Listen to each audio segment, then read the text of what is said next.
자, 미학으로 보는 세상 이야기 12강 1자시 수업을 진행하겠습니다. 우리 계속해서 연극에서 공부를 하고 있기 때문에 연극이란 무엇인가에 대해서 이야기를 나누겠습니다. 여러분과 함께 연극을 공연했으면 얼마나 좋겠습니까? 그러면 제가 좀 여러분들에게 강연을 좀 줄이고 여러분과 함께 몸으로서 체험할 수 있게 되는데 좀 아쉽습니다. 여러분들 꼭 미학으로 보는 세상 이야기 수업을 들은 학생은 제 연기하는 것을 꼭 보러 오십시오. 보는 학생들에는 보너스 점수를 주겠습니다.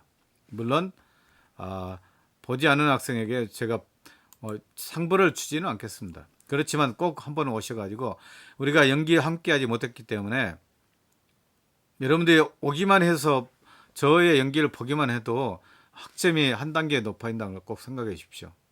최대한 여러분들의 학점을 잘 주려고 하지만 여러분들이 조금만 성의를 보여주십시오. 여러분들이 연극을 해야 되는데 못하잖아요. 제가 대신 연기를 하고 있기 때문에 저 역시 이제 초보자 연기자입니다. 연극 공연에 꼭 오십시오. 그거 제가 공지사항에 올리겠습니다. 제발 부탁드립니다. 한 번만 와주십시오. 저희들 수업 듣는 사람이 30명밖에 안 듣기 때문에 저희들이 한 4일 동안 하기 때문에 4일 동안에 한 번씩 와주시면 고맙겠습니다. 약속하시죠? 여러분 믿습니다. 부탁드립니다. 제가 이번 한 학기 동안 여러분들을 위해서 수고했기 때문에 여러분도 한 번쯤은 저에게 이렇게 연극 공연에 와주십시오. 약속했습니다. 여러분들의 어떤 찬성의 눈빛이 보입니다. 감사합니다. 꼭 와주십시오. 그렇다면 또 연극이란 계속해서 우리 이야기를 나누죠. 배우는 관객 앞에서 무언가 책임 있는 일을 해야 됩니다. 뭔가 대본에 있는 캐릭터를 자기화해서 표현해야 될 겁니다. 이런 표현을 하기 위해서는 기술이 필요하고 노리가 필요하고 정신이 필요하겠죠. 제대로 된 전달을 하기 위해서는 기술이 필요하고 공연의 의미를 살리려면 연극 정신이 필요합니다. 또 연극하는 사람들은 연기를 즐길 줄 알고 놀 줄 알아야 될 겁니다. 그래서 테크닉, 플레이, 마인드 세 가지가 연결되어 있는 것이 연극이라고 보시면 되겠죠. 아무리 테크닉만 좋으면 뭐합니까? 정신을 제대로 표현하지 못한다면 그것은 좋은 연극이라고 볼 수가 없죠. 그리고 또 자신이 즐겁지 않으면 그 연극이 즐겁지 않겠죠. 그렇기 때문에 기술, 놀이, 정신이 세 개가 다 한꺼번에 합쳐져 있어야 된다고 봅니다. 그래서 제대로 된 전달을 위해서 여러분들 기술을 연마를 해야 되겠죠. 그리고 연극 정신이 필요하겠죠. 또 연극적인 것이 무엇인가, 연극성이 무엇인가를 좀 알아봐야 되겠죠. 우리가 그래서 연극성에 대해서도 이야기를 했었죠. 자, 연극에서 가장 중요한 게 말입니다. 여러분 말을 합니까? 글을 읽습니까? 아마 여러분들 내가 여러분들에게 연극을 시켰다면 가관일 겁니다. 대부분 사람들이 글을 읽지 않을까 하는 생각이 듭니다.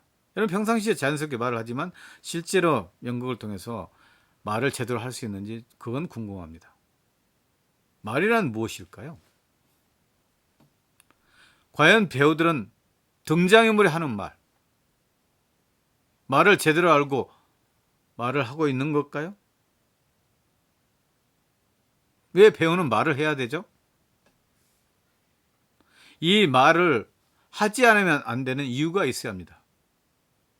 이것들은 동기, 충동, 욕구 등을 말하는 그런 이유입니다. 말하는 동기가 있어야 되고 말하는 충동이 있어야 되고 말하는 욕구가 있어야 된다는 겁니다. 누가 그 말을 하게 만들죠? 예를 들면 제가 겨울연가를 지난번에도 한번 이야기했었죠. 허리는 귀하냐? 그 뭐시기 치료센터인가 운동센터가 있다던데. 그러고 나면 다행이요. 허리 수술 함부로 하는 거 아닌께. 이 노인은 이혼을 했지만 이 노파 다시 결합하고 싶어서 정말 마음에 없는 말을 이렇게 던지게 되는 거죠. 이 노파는 이미 그 마음을 알죠. 내 몸뚱인데 왜 그래요? 그러니까 이거 생각을 해도 지랄하고 자빠졌네. 그런 식으로 반문을 하게 되겠죠. 이렇듯이 상대가 때론 주어진 상황이 등장인물의 내면이 나를 갈등하게 만드니 충동이 생기게 말하게 되는 것입니다. 일단 상대방이 자극을 주면 그걸 받아들였다고. 화가 나면 받아들였다. 여러분들이 남이 여러분들에게 화를 내면 받아들이지 않습니까? 충동이 생겨 말하게 되는 것입니다. 여러분 왜 말을 합니까? 말의 기능은 무엇인가요? 연극에서와 실제 생활과는 좀 다르겠죠? 연극적인 언어가 있고 일상의 언어가 있겠죠. 말의 기능은 무엇일까요? 자기를 표현하고 상대를 설득하거나 감화시키려고 때론 어떤 사실을 설명하려고 합니다. 그래서 말이라는 것은 이렇게 자기 표현의 수단이면서 설득의 수단이고 감화의 수단이 될 수 있습니다. 정보 전달의 수단도 될 수 있겠죠. 여러분들이 연극 내에서 말을 한다는 것은 이렇게 관객을 설득할 수도 있겠죠. 또 자기를 표현하면서 관객이 감정이입할 수 있도록 도와주는 거겠죠. 말의 밑에는 무엇이 있죠? 생각이, 느낌이 충동으로 말하게 만든다는 겁니다. 생각 없는 말이 있을까요? 말하고자 하는 느낌이 없이 말해요? 그 말은 누가 하죠? 등장인물의 생각, 등장인물의 느낌으로 말해야죠. 자기의 생각과 느낌을 말해야 합니다. 그러려면 만약에 내가 등장인물 뭐뭐라면 하고 상상하고 추론하여 그 인물처럼 되도록 노력해야 됩니다. 그래서 내가 내 자신을 표현하는 것이 아니라 대본의 안에 있는 그 주인공에 대해서 자기 자신을 표현해야 된다고 보면 됩니다. 그래서 등장인물의 생각, 등장인물의 느낌을 가지고 말을 해야 되는 것이 연극에서의 어떤 연극적인 언어입니다. 내가 무슨 말을 하는지 모르고 말하느냐? 대사에 대한 완전한 단순인식, 글 읽는 스타일로 감정이랍시고 호흡도 준비되지 않는 상태로 목과 목이 경직으로 말하는 사람도 있습니다. 연극 대사는 앞뒤에 꼭 필요한 말로 정교하게 짜여진 말입니다. 그래서 앞뒤에 어쨌든 정교하게 짜여진 말이기 때문에 연극 대사는 그렇습니다. 감정 이전에 어떤 의미를 띠고 있으며 나름의 논리가 있는 게 연극 대사입니다. 그것을 잘 파악하지도 않고 억지 감정으로 말하면 안 됩니다. 두려운 것은 한 번 내뱉은 말은 몸이 기억하여 습관이 된다는 것입니다. 작가가 쓴 말의 의미가 파악되면 이 말을 왜, 어떻게 말해야 할지 곰곰이 질문을 계속해야 합니다. 그래야 말할 이유가 생기고 마음속에 어떤 심상이 떠오르고 말하고 싶은 것입니다. 이런 과정을 거치지 않고 국어 문법에도 맞지 않는 말을 읽어가며 먹지 감정을 토하면 초반부터 꽝이 됩니다. 어떤 사람이 이해력이 낮아 이게 뭔 말인지 실제 모르고 말하는 사람도 있습니다. 마음을 비우고 몸을 릴렉스하여 늘 새롭게 연습에 임하고 표현을 찾아가는 것이 배우의 몫입니다. 배우의 역할에 대해서 알 수 있겠죠? 그리고 대사를 던지면 자기 말을 다 했다고 에너지를 놓아버리는 사람들이 많습니다. 저 보십시오. 허리는 괴하냐? 놓아버리죠. 허리는 괴하냐? 계속해서 그 에너지를 가지고 다니는 것이 연극에서 언어라고 보시면 되겠죠. 여러분 대부분 그렇습니다. 반응을 하고 난 다음에 상대방이 저에게 자극을 주면 반응하는데 허리는 괴하냐? 하면서 그 에너지를 계속해서 가져가야 되는데 허리는 괴하냐? 내려버리고 그런 것들을 놓아버리는 사람들이 많이 있을 겁니다. 그 사람들은 연극이 대화이고 자기 심정 표현뿐이라고 생각이 굳어있기 때문입니다. 대사는 갈등에 대한 공격 내지 수비이고 내가 상대방이 공격을 해오면 기다렸다고 수비를 하고 또 나도 공격으로 할 수가 있겠죠. 그 수비는 곧 공격으로 바뀌고 그러나 대사가 끝나도 그 에너지의 여운이 좀 남아있어야 상대 대사의 자극에 따라 변하는 것입니다. 처음에 이런 말을 합니다. 우리 겨울연가에서 일어날까? 일어납시다. 그런 얘기를 합니다. 그러면 그 당시에는 제가 노인 역할을 하는데 거의 죽은 듯이 지 할 말만 하고 홀랑 가려고 나 말은 듣지도 않고 이렇게 대사를 할 겁니다. 이제 모든 것을 포기하고 두 사람이 이제 공격할 때가 될 수 있습니다. 이제 모든 것이 이제 역전돼 가지고 제가 공격할 차례입니다. 일어날까? 그러니까 여자가 또 화가 좀 죽어들겠죠. 이제 방금 커피 받았는데 밖에 체는 없음께 가더라고. 그래도 한 잔 한 좀 먹고 가야 되는 거 아닌가? 이렇게 노파가 얘기하면 한 번쯤은 새 거로 남겨두면 안 돼요? 이런 식으로 공격을 할 수 있겠죠. 그래서 끊임없이 우리가 운동 경기를 하듯이 수비 공격이 뒤바뀔 수 있게 될 겁니다. 그리고 이렇게 대사가 끝나도 그 에너지 요인이 좀 남아있어야 상대 대사의 자극에 따라 변하는 것입니다. 그래야 변화감과 반전감이 나고 그런 게 연극성이라고 볼 수 있습니다.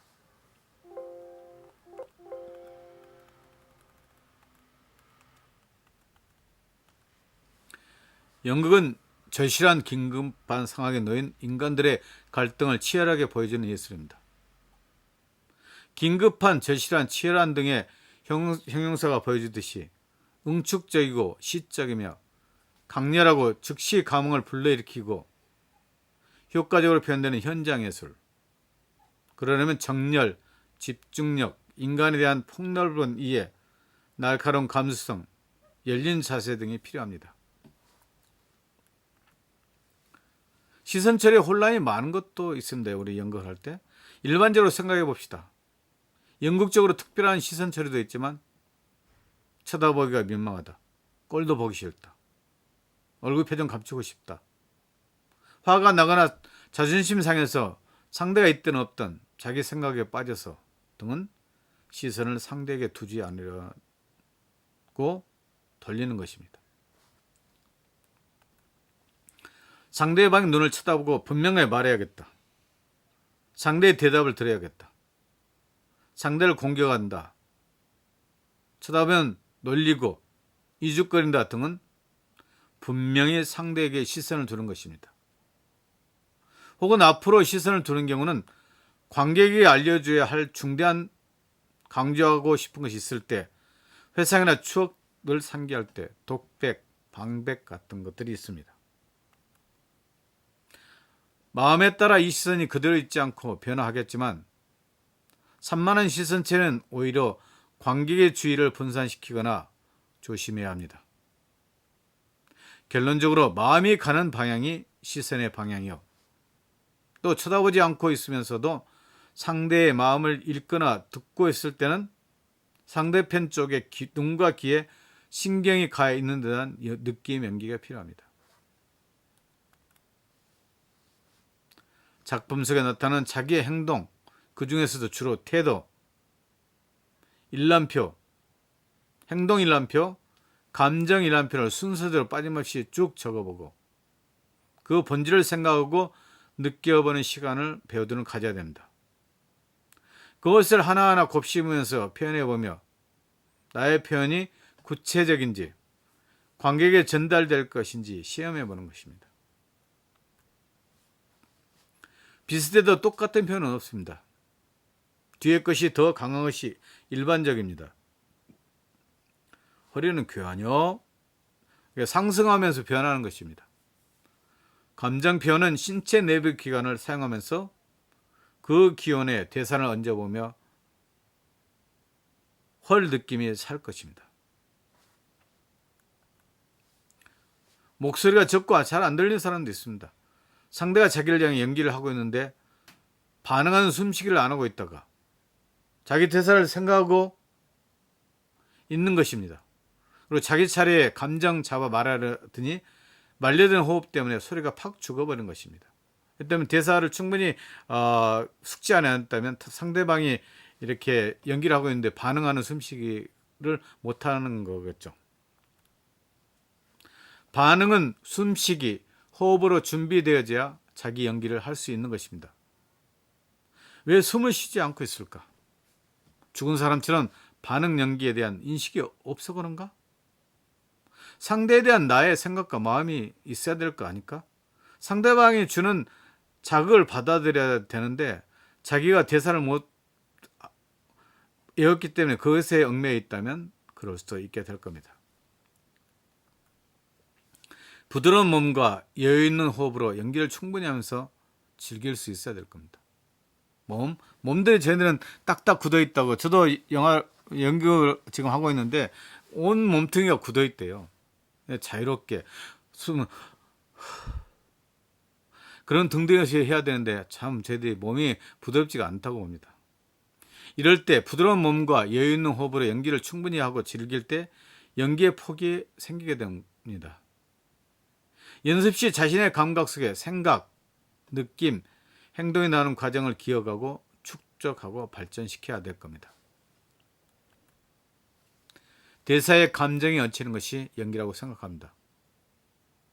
대사 전에 상대가 주는 자극에 반응하고 자신의 동기나 목적에 따라 마음을 드러내고 그것으로 상대에게 자극을 줘야 될 겁니다.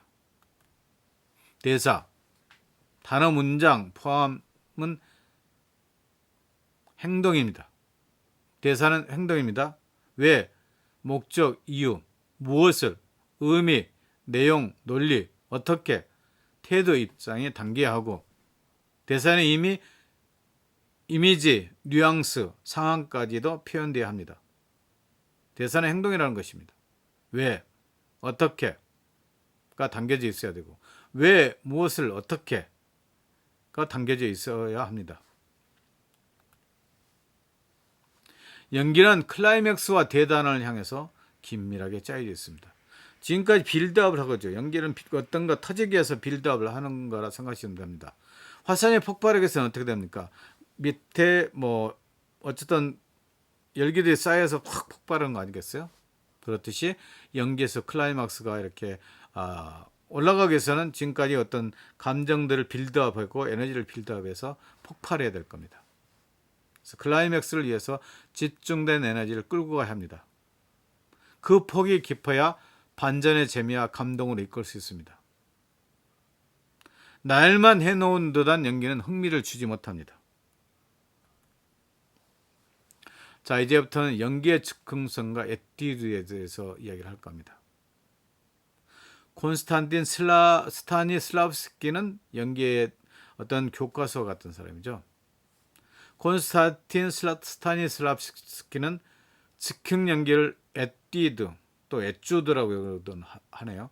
칭하며 에뛰드 배우들이 즉흥 연기를 통해 자신들의 연기력과 창조적 상상력을 발전시키고 확대할 수 있다고 주장했습니다. 그래서 연기라는 게 무엇인가? 에뛰드는 어쨌든 즉흥 연기라 생각하시면 되겠죠. 제가 미국에 있을 때 연극을 많이 보러 갔고 또 연극을 했었는데 하려고 노력을 했었는데 수업만 몇 개 들었죠. 임프로바이제이션이라는 말을 씁니다. 즉흥성 연기라고 볼 수가 있죠. 바로 떠올라서 이렇게 연기를 하는 거겠죠. 갑자기 대사들이 떠올라서 연기를 하는 것이 임프로바이제이션입니다. 그래서 콘스탄틴 스타니슬라브스키는 즉흥 연기를 에뛰드라고 했습니다. 이런 즉흥 연기는 연기자의 상상력을 고양시키는데 연기에서 상상력은 배우에게 창조적 공상을 자극할 수 있고 이 공상은 배우의 정서나 감정적 기억을 불러일으켜 때로는 배우의식이 미치는 범위를 넘어서 무의식에 잠재한 경험의 기억까지 불러냅니다. 스타니슬라브스키가 제안한 에투드 훈련법은 즉흥 연기법이라고 보시면 되겠죠. 각자가 창조의 주체가 되어 구체적이며 극적인 상황을 설정하고 사건을 발생시켜 등장인물 간의 갈등을 만들고 끊임없는 상호 교류를 끌어내고 새로운 상황으로 결론 짓도록 구성하는 잘 짜인 즉흥극입니다.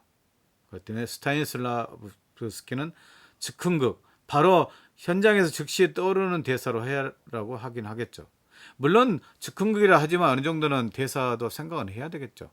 전체 대사를 생각하고 나서 그 자리에서 바로 임프로바이제이션을 할 수 있는 것은 정말 배우의 민첩한 스킬이 있어야 되지 않는가 생각합니다. 오늘 즉흥 연기와 연극이란 무엇인가 돼서 좀 이야기를 나눴고, 계속 즉흥 연기를 하고 공부를 하고 그 다음에 또 캐릭터 연구에 대해서 한번 해볼까 합니다.